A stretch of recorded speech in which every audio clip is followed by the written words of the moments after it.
ಇನ್ನು ಮತ್ತೊಂದು ಕಡೆ ರಾಜ್ಯ ಕೈ ಉಸ್ತುವಾರಿ ಮತ್ತೊಮ್ಮೆ ರಾಜ್ಯಕ್ಕೆ ಎಂಟ್ರಿ ಕೊಟ್ಟಿದ್ದಾರೆ. ಜೊತೆಗೆ ಸಚಿವರ 1-to-1 ಮೀಟಿಂಗ್ ಕೂಡ ಮಾಡ್ತಾ ಇದ್ದಾರೆ. ಈ ಬೆನ್ನಲ್ಲೇ ನಿನ್ನೆ ಸಚಿವ KN ರಾಜಣ್ಣ ಅವರು ಕಾಂಗ್ರೆಸ್ ಉಸ್ತುವಾರಿಗಳ ವಿರುದ್ಧ ಗರಂ ಆಗಿದ್ರು, ಕೋಪ ಮಾಡ್ಕೊಂಡಿದ್ರು, ಬೇಜಾರಾಗಿದ್ರು. ನಿನ್ನೆ ಅಷ್ಟೇ ಅಸಮಾಧಾನವನ್ನು ವ್ಯಕ್ತಪಡಿಸಿ ರಾತ್ರೋರಾತ್ರಿಯೇ ವಿದೇಶ ಪ್ರವಾಸವನ್ನು ಕೈಗೊಂಡಿದ್ದಾರೆ. ಇದು ಯಾವ ರೀತಿ ಚರ್ಚೆ ಆಗ್ತಾ ಇದೆ ಅಂತಂದ್ರೆ, ಸುರ್ಜೇವಾಲಾ ಮೀಟಿಂಗ್ಗೆ ಚಕ್ಕರನ್ನ ಹಾಕಿ ವಿದೇಶಕ್ಕೆ ಪ್ರಯಾಣ ಬೆಳೆಸಿದ್ರ ಅಂತ. ಖಾಸಗಿ ವಿಚಾರವಾಗಿ ವಿದೇಶ ಪ್ರವಾಸಕ್ಕೆ ರಾಜಣ್ಣ ಅವರು ಹೋಗಿದ್ದಾರೆ. ಆದರೆ ಅದು ಯಾವ ದೇಶ, ಅದು ಏನು ಕಾರ್ಯಕ್ರಮ, ಅದ್ರ ಬಗ್ಗೆ ಮಾತ್ರ ಮಾಹಿತಿ ಇಲ್ಲ. ಹೈಕಮಾಂಡ್ ನಾಯಕರ ಕೆಂಗಣ್ಣಿಗೆ ರಾಜಣ್ಣ ಅವರು ಗುರಿ ಆಗ್ತಾರಾ ಅಂತ ಈ ಹಂತದಲ್ಲಿ ಒಂದು ಕಡೆ 1-to-1 ಮೀಟಿಂಗ್ ಇದೆ. ಆಮೇಲೆ KN ರಾಜಣ್ಣ ಅವರು ಈ ಮೀಟಿಂಗಿಗೆ ಗೈರಾಗ್ತಾ ಇದ್ದಾರೆ. ಕಾರಣ ಏನು ಅಂತಂದರೆ, ವಿದೇಶ ಪ್ರವಾಸವನ್ನು ಕೈಗೊಂಡಿದ್ದಾರೆ. ಈ ಮುಂಚೆಯೇ ನಿಗದಿಪಡಿಸಲಾಗಿತ್ತು ಅನ್ನೋ ಮಾಹಿತಿ ಇದೆ ಅಷ್ಟೇ. ಆದರೆ ಯಾವ ವಿದೇಶ ಅಂದರೆ ಯಾವ ದೇಶಕ್ಕೆ ಹೋಗಿದ್ದಾರೆ, ಏನು ಕಾರ್ಯಕ್ರಮದಿಂದ ಹೋಗಿದ್ದಾರೆ, ಅದ್ರ ಬಗ್ಗೆ ಯಾವುದೇ ಕಾರಣಕ್ಕೂ ಯಾವುದೇ ರೀತಿಯ ಮಾಹಿತಿಯೂ ಕೂಡ ಇಲ್ಲ. ವಿದೇಶಕ್ಕೆ ಹೋಗಿದ್ದಾರೆ ರಾಜಣ್ಣ ಅವರು. ಸೊ ಆಬ್ವಿಯಸ್ಲಿ ಟಾರ್ಗೆಟ್ ಆಗ್ತಾರಾ ಅಂತ. ಯುರೋಪ್ ಪ್ರವಾಸಕ್ಕೆ ಹೋಗಿದ್ದಾರೆ, ಆದರೆ ಅಲ್ಲಿ ಯಾವ ಜಾಗ ಅಥವಾ ಯಾವ ದೇಶ ಅನ್ನೋದು ಗೊತ್ತಿಲ್ಲ. ಯುರೋಪ್ ಕಂಟ್ರೀಸ್ ಅಂತಂದರೆ ನಿಮಗೆ ಏನಿಲ್ಲ ಅಂತಂದ್ರೆ 40-50 ಕಂಟ್ರೀಸ್ಗಳಿದ್ದಾವೆ. ಎಲ್ಲೋಗಿದ್ದಾರೆ ಅನ್ನೋದು ಗೊತ್ತಿಲ್ಲ. ಆದರೆ ಪೂರ್ವ ನಿಯೋಜಿತ ಪ್ರವಾಸ ಅಂತ ಹೇಳಿದ್ದಾರೆ. CMಗೆ ಮಾಹಿತಿ ಕೊಟ್ಟಿದ್ದಾರಂತೆ. ಆದರೆ 1-to-1 ಮೀಟಿಂಗ್ ಟೈಮ್ನಲ್ಲಿ ಈ ರೀತಿಯ ವಿದೇಶ ಪ್ರವಾಸ ಯಾಕೆ ಅನ್ನುವಂಥ ಚರ್ಚೆ. ರಾತ್ರಿ 2 ಗಂಟೆಗೆ ಹೋಗಿದ್ದಾರಂತೆ.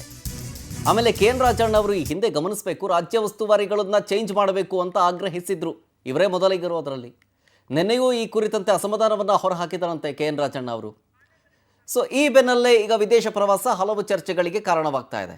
ಡೀಟೇಲ್ಸ್ ಕೊಡ್ತಾರೆ ಇದ್ರ ಬಗ್ಗೆ ನಮ್ಮ ಪ್ರತಿನಿಧಿ ಆನಂದ್ ಲೈವ್ನಲ್ಲಿ. ಆನಂದ್, ಈ ಹಿಂದೆಯೂ ಕೂಡ KN ರಾಜಣ್ಣ ಅವರು ಉಸ್ತುವಾರಿಗಳು ಬದಲಾಗಬೇಕು ಅಂತ ಧ್ವನಿ ಎತ್ತಿದ್ರು.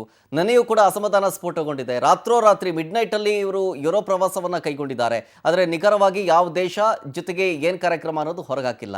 ಸೊ ಹಾಗಾಗಿ ಈ ಒಂದು ಬೆಳವಣಿಗೆಯಿಂದಾಗಿ KN ರಾಜಣ್ಣ ಅವರು ಟಾರ್ಗೆಟ್ ಆಗ್ತಾರಾ ಅಂತ. ಖಂಡಿತವಾಗ್ಲೂ ಶರತ್, ನಾವಿಲ್ಲಿ ಪ್ರಮುಖವಾಗಿ ಒಂದು ವಿಚಾರವನ್ನ ಗಮನಿಸಬಹುದು. ಮೊದಲಿಂದಲೂ ಕೂಡ KN ರಾಜಣ್ಣ ಅವರು ಸುರ್ಜೇವಾಲಾ ಅವರ ಬದಲಾವಣೆಗೆ ಆಗ್ರಹವನ್ನ ಮಾಡ್ತಾ ಇದ್ದು. ಸುರ್ಜೇವಾಲಾ ಅವರು ಒಂದ್ ಸೈಡ್ ಇದ್ದಾರೆ, ಅವರನ್ನ ಚೇಂಜ್ ಮಾಡಬೇಕು ಅಂತ ಹೈಕಮಾಂಡ್ಗೂ ಕೂಡ ಡಿಮ್ಯಾಂಡ್ ಮಾಡೋದಕ್ಕೆ ಮುಂದಾಗಿದ್ರು. ಈ ವಿಚಾರವಾಗಿ CM ಸಿದ್ದರಾಮಯ್ಯ ಮತ್ತೆ ಅವರ ಆಪ್ತರ ಬಳಿನೂ ಕೂಡ ಬಹಳಷ್ಟು ಮಾತುಕತೆಯನ್ನ ನಡೆಸಿದ್ರು. ಜೊತೆಗೆ ಸುರ್ಜೇವಾಲಾ ಅವರು ಈ ರೀತಿ 1-to-1 ಸಭೆಗಳನ್ನ ನಡೆಸ್ತಾ ಇರತಕ್ಕಂತ ಪ್ರಕ್ರಿಯೆ ಏನಿದೆ ಇದು ಸರಿ ಇಲ್ಲ. ಅದನ್ನ ಮಾಡ್ತಕ್ಕಂಥವ್ರು ಸಿದ್ದರಾಮಯ್ಯನವರು. ಅನುದಾನಗಳು ಬಿಡುಗಡೆ ಮಾಡ್ತಕ್ಕಂಥದ್ದು, ಶಾಸಕರ ಒಂದು ಸಮಸ್ಯೆಗಳನ್ನ ಆಲಿಸ್ತಕ್ಕಂಥ ಕೆಲಸ ಮಾಡಬೇಕಾಗಿರೋದು ಸಿದ್ದರಾಮಯ್ಯನವರು ಇರಬೇಕಾದ್ರೆ ಸುರ್ಜೇವಾಲಾ ಅವರ ಎಂಟ್ರಿ ಯಾಕೆ ಅನ್ನೋ ಒಂದು ಪ್ರಶ್ನೆಯನ್ನು ಕೂಡ ಹಿಂದೆ ರಾಜಣ್ಣ ಅವರು ಪ್ರಸ್ತಾಪ ಮಾಡಿದ್ರು. ಜೊತೆಗೆ ಅಕ್ಟೋಬರ್ನಲ್ಲಿ ಅಥವಾ ಸೆಪ್ಟೆಂಬರ್ನಲ್ಲಿ ದೊಡ್ಡ ಮಟ್ಟದ ಕ್ರಾಂತಿ ಆಗುತ್ತೆ, ಕಾದು ನೋಡಿ ಅನ್ನೋ ಒಂದು ವಿಚಾರಗಳನ್ನು ಕೂಡ ಪ್ರಸ್ತಾಪ ಮಾಡ್ತಾ ಇದ್ರು. ಇದೆಲ್ಲದರ ಬೆಳವಣಿಗೆಗಳ ನಡುವೆ ಸುರ್ಜೇವಾಲಾ ಅವರು 1-to-1 ಸಭೆ ಮಾಡೋದಕ್ಕೆ ಮುಂದಾಗಿದ್ರು. ಈಗ ಸಚಿವರ ಜೊತೆ ನಡೀತಾ ಇದೆ. ಆದ್ರೆ KN ರಾಜಣ್ಣ ಅವರು ಈ ಒಂದು ಉಸ್ತುವಾರಿಗಳ ಸಭೆಗೆ ಡೋಂಟ್ ಕೇರ್ ಅಂದಿದ್ದಾರೆ. ಈ ಕಡೆ ಇವರು ಸಭೆಗಳನ್ನು ಏನಾದ್ರೂ ಮಾಡ್ಕೊಳ್ಳಿ, ನಾನು ಫಾರಿನ್ಗೆ ಹೋಗ್ತೀನಿ ಅನ್ನೋ ಒಂದು ನಿಟ್ಟಿನಲ್ಲಿ ಈಗ ಅವರು ಯುರೋಪ್ ಪ್ರವಾಸಕ್ಕೆ ಹೋಗಿರ್ತಕ್ಕಂಥದ್ದು. ತಡರಾತ್ರಿ 2 ಗಂಟೆ ಸುಮಾರಿಗೆ ಅವರು ಬೆಂಗಳೂರಿನಿಂದ ಯುರೋಪ್ ಪ್ರಯಾಣ ಮಾಡಿದ್ದಾರೆ ಅನ್ನೋ ಮಾಹಿತಿ ಸದ್ಯಕ್ಕೆ ಸಿಗ್ತಾ ಇರತಕ್ಕಂಥದ್ದು.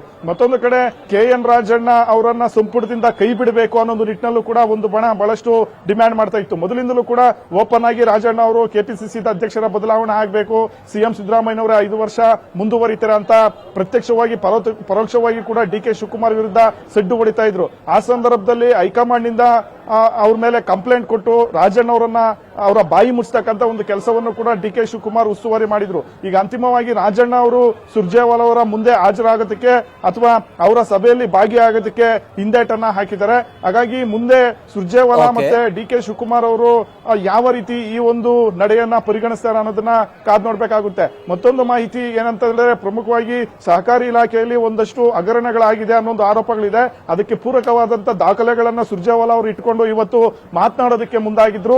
ಅದಕ್ಕೆ ರಾಜಣ್ಣ ಅವರು ಆ ಸಭೆಗೆ ಗೈರಾಗಿದ್ದಾರೆ ಅನ್ನೋ ಒಂದು ವಿಚಾರಗಳು ಕೂಡ ಈಗ ಕಾಂಗ್ರೆಸ್ ಪಡಸಲಲ್ಲಿ ಸದ್ದು ಮಾಡ್ತಾ ಇದೆ.